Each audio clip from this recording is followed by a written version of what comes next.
Welcome to episode 266 of Real Health Radio. You can find the show notes and the links talked about as part of this episode at 7, so the word all spelled out, seven-health.com/266. Hey everyone, welcome back to another episode of Real Health Radio. I'm your host, Chris Sandel. I'm a nutritionist and a coach, and I help clients who are stuck in quasi-recovery restore their health and end eating disorder behaviors so they can regain their period, sleep through the night, improve body image, and have a peaceful relationship with food and exercise.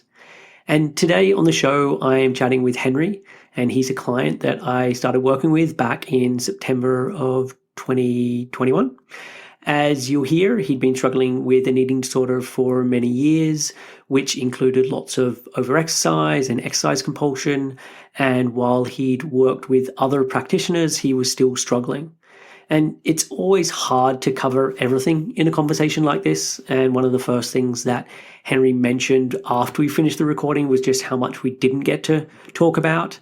But despite these limitations, hopefully this conversation gives you a bit of an idea of where Henry was at and what has then changed over the time we've been working together. And Henry was honest that there are still areas like body image that he's still working on. And let me say that there is just a night and day difference between where he's at now and where he was. And yet he still wants this to improve. And I have no doubt that it will. And with more time and continual work, that will happen. And I always get lots of great feedback about these kind of conversations, that it's nice to hear from real people that I work with, or to hear stories of others who've struggled with an eating disorder and what their road back from this place has looked like. And the reason I'm releasing this now is that this week I've opened up my practice again to new clients. And at the time of recording this intro, I have 6 spots available. If you hear parts of yourself in Henry's words and his story and his experience, then I would love to help. You can head over to seven-health.com/help. And there you can read about how I work with clients and apply for a free recovery strategy call. And the address again is seven-health.com/help. And I'll also put that in the show notes.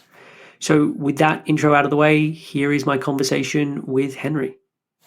Hey, Henry, thanks for coming on the show and chatting with me today. No worries, Chris. Not at all. So yeah, there's a lot that I want to go through. We've been working together since September 2021. And so, yeah, I think it would be great to be able to share this journey with the listeners. So I guess as a starting place, what was your life like before working with me? So what problem or problems were you trying to solve when you got in contact with me? So when I got in contact with you, I had been struggling with my eating probably since I was 20. And how old are you now, just for reference? Oh, sorry. I'm 29 now. So and when I got in contact with you, I was 27, just about to turn 28. And I had really been struggling with my food since I was 20, but it got particularly bad around 2018. So I got in contact with you in 2021, but it had been a sort of slippery slope up until then. And when you say it was like not great with food, or you were struggling there, can you give a bit more detail about what was going on, or if you'd received any diagnosis? So yeah, just more detail. I had awful sort of problems with exercise and extremely isolated, lots of sort of quote unquote sort of productive stuff, work, exercise, limited food. Yeah, it was quite sort of miserable, solitary person, I suppose. I had received a diagnosis of osteopenia in 2020 with my found out from a running injury. I had a DEXA scan, and I made one attempt to recover in 2020, but failed. And then it wasn't until about a year and a half later when I got in contact with you. And had you received a diagnosis by the time you'd gone in contact with me? Yeah, I got it in 2020, beginning of 2020, I think March, just before COVID. And what was your reaction when you received that diagnosis? Was it a surprise for you? Was it like, I know this? Yeah, it was sort of a very odd reaction because I remember feeling somewhat sort of relieved because I thought I would be able to justify being able to eat again, eat more food again and Yeah. exercise less. But even then, even when that happened, it still took me, as I said, I did sort of 3 months of a very painful recovery that, yeah, I just couldn't maintain it. It was too much. Then I think so. That was I think I started that one in April 2020, and by July, I remember when I was on summer holidays with my family, I was pretty poorly again, at least mentally. And so how did it feel getting in contact with me? Like, did this feel like a big deal? When I got in contact with you, I was traveling. So it's just 2021 now, and for whatever reason, I think perhaps because of the chaos of traveling, I hadn't been able to sort of keep to my normal routines and sort of weirdnesses, and I started eating a lot more than usual, and for whatever reason, just didn't really decide to fight it that much this time. And Yeah. I had known about you probably for about 2 years because I've been listening to your podcast since about 2019 on and off. And because for whatever reason this time I wasn't really stopping myself, I had thought maybe you'd be a sort of a sort of thing on the side, right? I didn't think it would be as integral to the recovery as it was. But obviously, when I got in contact with you, I was sort of on that initial high of just starting recovery before the real work starts. Yeah. And was I the first person you'd worked with? No, I'd worked with two people before. One, I'd started end of 2019, also maybe middle of 2019, where things were starting to spiral a bit. And she was not great because she wasn't. But what I really needed was to stop my exercise because I had an awful exercise compulsion, and she was quite triggering for not doing that. She would say things like, "Oh, it's healthy to do some sort of exercise," which made it a lot tougher because Yeah. I felt, well, obviously now it's easy for me to say now, I really needed a big period of abstinence from all that stuff. Yeah. Not only physically, but also just to prove to myself that it's not the end of the world. Yeah. So I think I was probably with her maybe for 4 or 5 months, and then it ended quite badly when I told her I stopped exercising, and we had this sort of argument over Skype or whatever it was, Zoom. And then so that ended, and then I had someone else in for that main first recovery attempt in 2020, and she was really good. But she was really good at getting me to not exercise and eat, but there wasn't much beyond that really, and so I wasn't able to sustain it. Yeah. And I mean, I'm sorry, in terms of the first person that you had that experience. I think it's really tough when you can recognize, even in the depths of your disorder, that I need to stop exercising, and you're vocalizing that, to then be told, no, that's not a good idea. It's really healthy to exercise. I think that really can play into the hands of the eating disorder. And yes, there's definitely nuance around different health aspects and exercise, etc. But with a situation like yourself, the best thing and the thing that you really truly needed was to rest and repair. And so I'm glad that you were able to see that and to say, no, I'm going to speak up for myself on this, and then to try and find a different solution. Yeah, I think also I'm lucky that I was lucky that my body was really sort of failing at that point, and Yeah. so I was sort of pushed into it as well. I had received this odd thing that I'd never heard about, and not many people have, during an MRI scan. I found out I had something called serous atrophy of bone marrow, Yeah. which is, I suppose you probably know the specifics about it more than I do, but basically is very common when you're malnourished. I think, well, it's not very common, but it happens mainly when you're malnourished, and it shows up on the MRI scan, basically making MRI scans unreadable. And around that time, I was seeing a ankle specialist for an ankle injury, and I went in the MRI scanner, and they just couldn't get a good signal on the machine, and the radiographer actually got in the machine, tried themselves, and they were like, "It's fine." And we found out afterwards that it was because of this thing. Just my I was just so malnourished that I was now unable to be scanned in the MRI scanner. Yeah.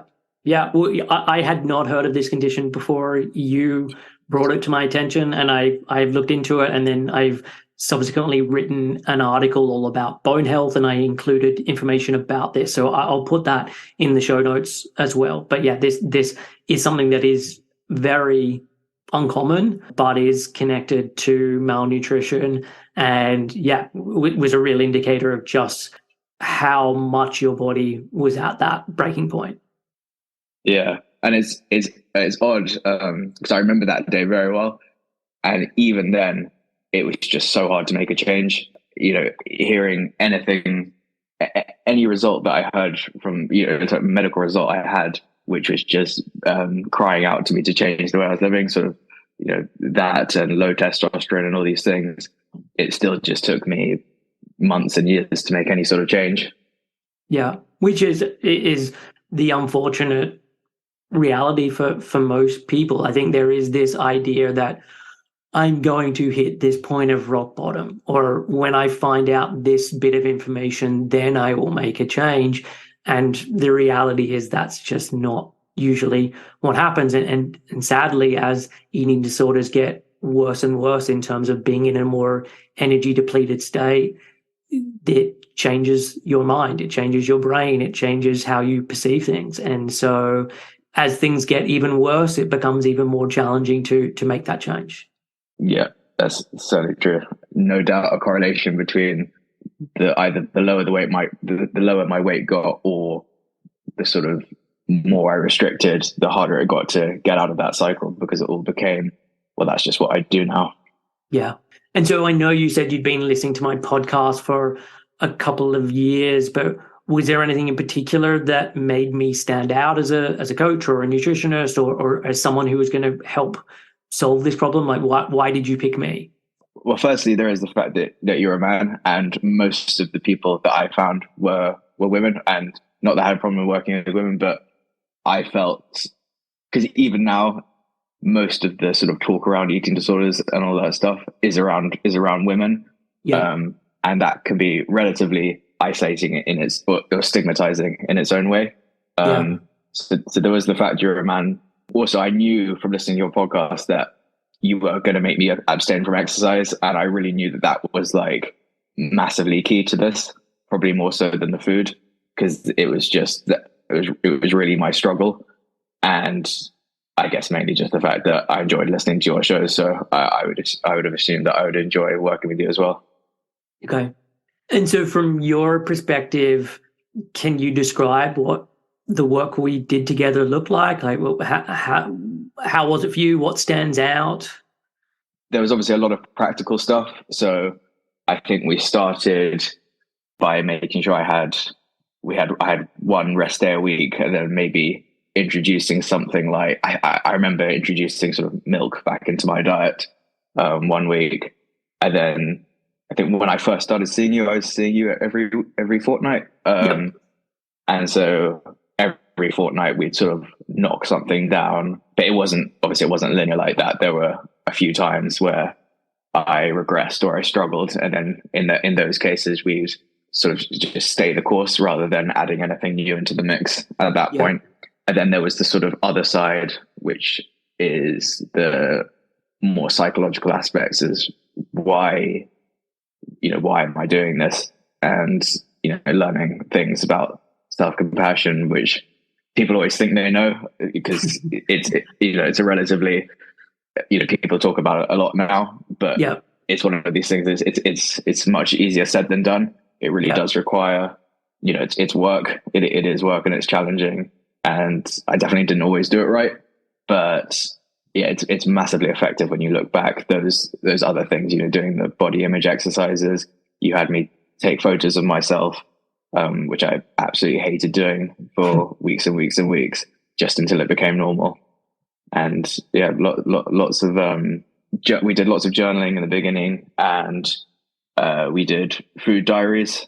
I think I know you've said that you don't do food diaries with everyone, but I hadn't kept a diary during my disorder, so it was less triggering for me to do that. And yeah, it was very, very personalized to my own illness, I suppose. Yeah. Yeah. And I mean, I remember when we first started out, you were traveling around Europe. And so it was like, how could you, yeah, be doing food challenges while you were in that situation? Or how could you be, yeah, as you said, like taking one day off, then 2 days off. And then like, yes, we eventually built up to you taking time off exercise. And I think, as you said, you kind of knew that was the direction it was heading, but we had to eke our way to get to that place. Yeah, yeah, undeniably. I still remember the first time I didn't didn't go for a run. I think I was in Slovenia. It was just awful. It's like the sort of the worst sort of pain you can imagine for someone like me at that time. And it sounds pathetic saying it, but it was so incredibly difficult. Yeah. But it's like exposure therapy, right? It becomes normal after a while. Yeah. And that's not normal in an unhealthy way or whatever. It's just, if I don't want to do it, I'm not going to do it. Yeah. Yeah. And so what is the best thing or one of the best things that's happened as a result of our working together? The absolute best thing, without a doubt, is the fact that I'm not always scared anymore. So like what I remember most from my disorder is just like that constant fear of having to serve it again the next day, being physically exhausted after the end of the day and getting into bed knowing I was going to have to sort of get up and do it again the next day. I'm also, so I became sort of really miserable and sort of really, I mean, I guess the best description I give it is like I was just like a bit of a loser, just like complete, tiny little world. Whereas I'd always been growing up pretty carefree, and I'd say most people who know me now say, I'm pretty relaxed and carefree, like maybe too much of those things. But during my disorder, I was just such a neurotic. Yeah. And I think what you were speaking to is like one, just the freedom that you now have with this, but two, just how much an eating disorder changes your personality, changes your beliefs, changes your perception of who you are and perception of the world, and just how much it really just shifts you while you're in that. Yeah. And as I said, the problem started as I was becoming an adult. So for a long time, I just assumed that this is me as an adult. Yeah. Adults are serious, and I've just become this serious person. But I always had this like very nagging sense that something, like, obviously like things were wrong with the exercise and with the food, but like something was fundamentally different about my personality than it had been growing up. And that doesn't usually happen to people, right? Like, you mature and things, but you don't shift from black to white in terms of your personality. Yeah. And so what about your relationship with food now? So what does that look like? To be honest, it's pretty, like, I live with my girlfriend, and we eat really like liberally, and a lot of sort of kids food, fish fingers and chicken Kievs and things like that. When I met my girlfriend, it was April of 2022, so I was about 8 months into recovery at that point, and the foods that I eat now, even then, were much more of a challenge. So and she definitely noticed, and she noticed things about my routine. But now I asked her, in the lead up to this, and she says she really like does not notice any sort of issues with food. Sometimes, so as I speak to you, I'm about 16 or 17 months into recovery. Yeah. Sometimes I don't enjoy being very full, I suppose, and sometimes I still struggle with my body. However, in terms of the food that I consume and the amounts and the types, I would say it's well back to normal, just as I was when I was a child. Yeah. And you mentioned there about your girlfriend, and I would put you getting into this relationship up there with one of the most important parts of your recovery. Do you agree with this? Oh yeah, undoubtedly. I remember I'd had, as I said, it was 8 months into recovery when I met her. And I remember it being a real struggle at that point. I think we had started to up our session frequency again at that point. And yeah, it being like just pretty shitty at that point. Yeah. The way I remember it, you were having more of a wobble at that point. Your body image had got a lot worse again, connected to the fact that your exercise had started increasing again at a rate that was higher than where your body was at. And yeah, there was a lot more worry and anxiety and everything kind of coming back. And then and connected to that, just fears around like getting into a relationship and fears around like what would the opposite sex think about my body. Yeah, massively. And I was actually saying this to my girlfriend last night. I feel so incredibly lucky that I met my girlfriend when my body image was at its worst. Yeah. Because there's never that fear with me. You know, if I'd met my girlfriend at a time where it had been better, and then I had a dip, I might think something like, now what's going to happen? You know? Yeah, definitely. And I think it was serendipitous that you met her at that point. And I also think it really did help you get through certain things with this, because there's only so many times I can say, look, people aren't going to care. You're going to be able to meet someone, etc. But that's all like in theory. And so for you to actually get to experience that and experience it when your body was at a point where you were like, I'm unhappy with this, and to see that wasn't a problem and that you could have a relationship, I really do think that was quite a lucky turning point that had happened at that point. Yeah, absolutely.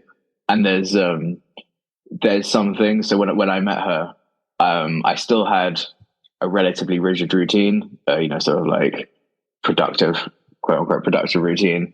Yeah. And it just fell away so quickly after meeting because, she would just not put up with me getting up at 6:30 in the morning. She would not have it. And, just a lot of things that being in a relationship just means that you can't do certain things. Yep. And I mean that in a good way, right? Yeah. Like it's so freeing to like not have your whole day planned out ahead of you. Yeah, definitely. And even on the food side, like having her help you go and have fear foods and to help normalize that process. Yeah, she won't let me into the kitchen, so I never know what she's cooking anyway. And so what's your relationship with your body like now? I should preface this saying it's certainly way better than it ever was when I had an eating disorder. Even when my weight was extremely low, my body image decreased along with it, which you never think. You always think it will get better if you just lose a little bit more, but it never does. So yeah, it's miles better than it was.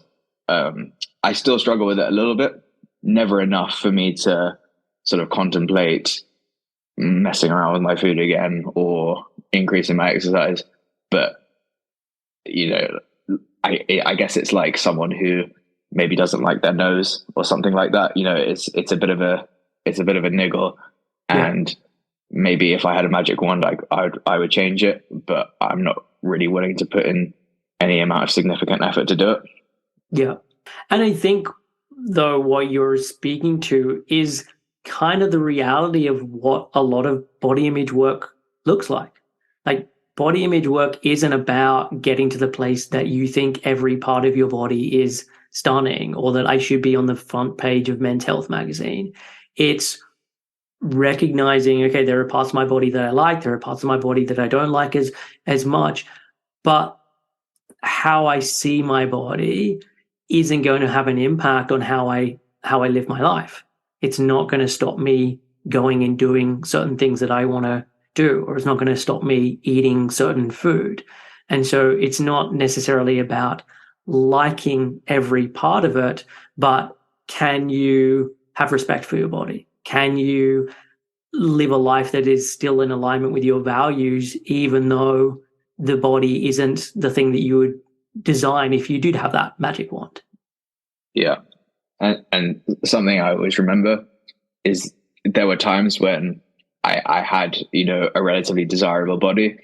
And even if I enjoyed how it looked, that would be offset very quickly with the fear of having to keep it up or the fear of losing it. Yeah. And that's a really miserable fear to live with. And it's absolutely not worth any of the benefits that a body may or may not be giving you anyway. Yeah. Well, I know also alongside like having low testosterone, like having no desire to do anything with the body that is now Yeah, exactly. apparently desirable. Yeah, that's very true. Completely true. Yeah. And so if there is something that you would like to improve in terms of your relationship with your body, what would that be? So my girlfriend likes to take lots and lots of photos, and I definitely wish I enjoyed that more because I don't really like viewing them. I'm a lot better at it, and I do enjoy it more than I used to, definitely. But Yeah. I suppose if I was honest, given a choice, when she says, "Can I take a photo of you?" Most of the time, I wish I could say no. Okay. Well, I think there's probably like one, just more work that needs to be done there, or two, it might be just you don't like having your photos taken. Yeah, I mean, just from doing this for 18 months, like often I find a lot of these things, as long as I just keep heading in the right direction and, like allowing my photo to be taken, which I do, then I find that it usually does sort of get easier. Yeah, I do. I mean, you said before about exposure. I really do believe that eating disorders are anxiety disorders. And the treatment for that is exposure and just doing things again and again and again until it becomes normalized. Yeah. And so with the work that we did, was it what you expected or is it different in some way? So I definitely remember when we started having that sort of ideal of like, I would just be delighted with whatever body I ended up with. And, I would just be this bastion of how good recovery is and all those things. And it wasn't like that, but to be honest, I'm glad because this is what, life is, right? It's not perfect and it's not everything you want it to be, but it's like, I absolutely have my life back. Yeah. I have, dog, girlfriend, I see my family more than I used to. I go to, I never used to go to the family events, all those things. And those sort of things, I didn't really plan for them because all I wanted to do was just stop feeling miserable. So Yeah. I didn't think, oh, so, I'll be able to go to, my nephew's birthday party or whatever. And so seeing all those things and comparing it to the life I lived for most of my 20s is, it's still a novelty to me. I don't take it for granted at all. Yeah. Was there any changes that were unexpected as part of this? Well, I certainly did not expect to be in a relationship so quickly because I hadn't been in a relationship for all of my 20s because of the illness, and so that definitely took me by surprise, and also reconnecting with all my old friends and just how, because most of my friends could tell that there was some sort of problem pretty obviously, and my friends are, they're like, they're lads, right? They're not the types of people I would expect to really have understood this so well, but they were all extremely kind and welcomed me back with open arms. Nice. Nice. What advice would you have for someone who is struggling with food and body and exercise in the way that you were? My advice would be to definitely go and get some help. I would use the sort of barometer to be like, do you feel that something is wrong? It doesn't matter about your, your weight or any of those things. But you, like I mentioned earlier about my personality always feeling that there was something wrong. The illness changes you mentally, and if you can get help, it's amazing how quickly, it's definitely a long road, but it's amazing how quickly things can get better once you have a plan in place. Yeah. How long were you expecting it to take? I mean, I remember having I remember having plans for doing things probably exercise related, but sort of in December, and we started it in August. So that's no time at all. It's like 4 months. Yeah. And it was really, as we said, it was really sort of 8 or 9 months before things really started to get better psychologically. Things got better. Well, things got better physically very quickly. As I said, like I started sleeping better.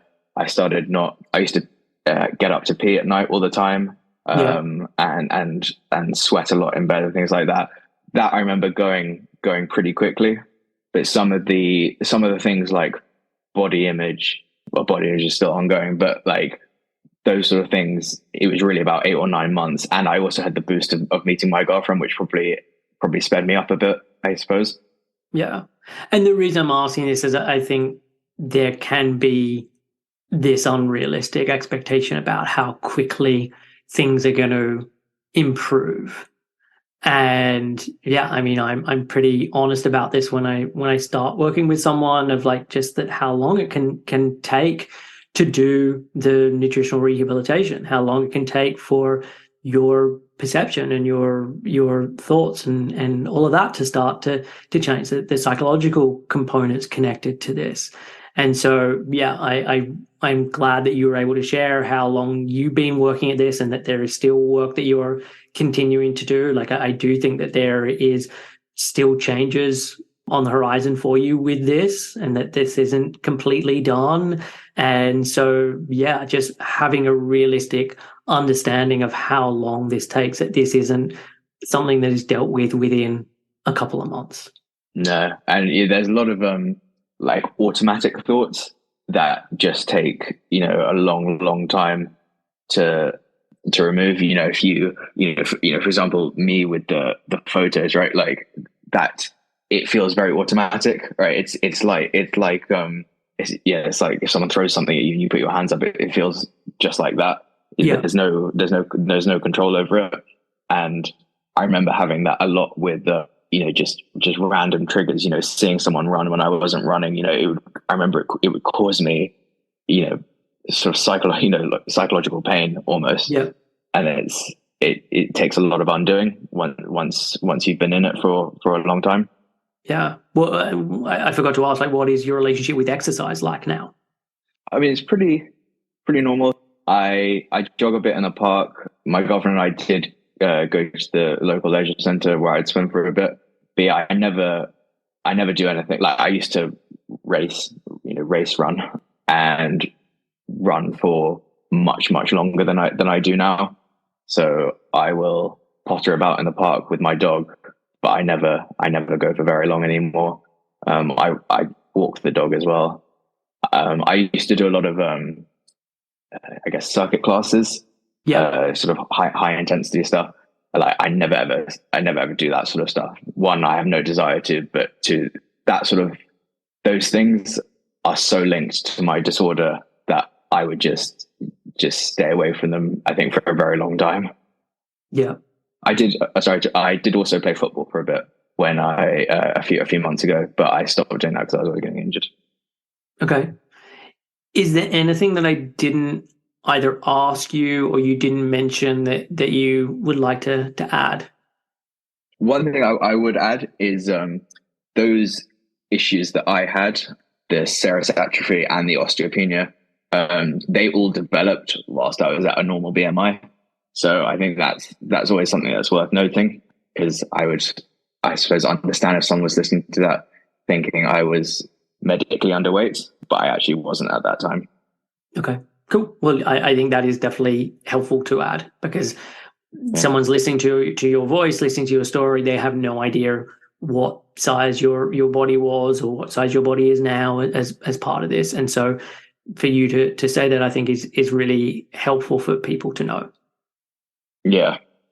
Well, thank you so much for coming on and doing this. And it's been like a pleasure working with you over this time. It is so nice to see where you're at now, and for you to have a girlfriend and to be doing all of these things in your life. Like I mean, we didn't even touch on your love of piano and all of these hobbies and things that you're now doing, and doing in a way that is bringing joy to your life, as opposed to it being rigid and where it's, as you said, like, how do I have to get up and do another of these days again? Yeah, exactly. And as I said earlier, I'm lucky that a lot of these things still are a novelty to me. It still makes me delighted when I can, when I can do all of these, very normal things, going out for supper, and I just look back to a couple of years ago and how enormously challenging that would have been. And along with that, one of the great things about coming out of something like this is everything else in life becomes much easier, because you can always compare it to either when you were sick or when you were recovering, because those things, certainly the most challenging thing that I've ever done in my life. And so if, when everything is sort of falling apart around me, I can always think to myself, well, at least I'm not back there again, and it's such a relieving thought. Yeah, I remember when we chatted most recently, and you're like, "Oh, work's really stressful." I was like, "Oh, sorry about that," and you're like, "It's fine in comparison to what I've been through. Like, that's like nothing." Yeah, exactly. Yeah. Well, yeah. Thank you so much for doing this, Henry. No worries, Chris. Thank you very much. So I hope you found that conversation helpful. As I mentioned at the top of the show, I'm now taking on clients again, and at the time of recording this, I have 6 spots available. If you're interested in working together or finding out more, you can head to 7-health.com/help. That is it for this week's show. I will be back next week with another episode. I'll catch you then.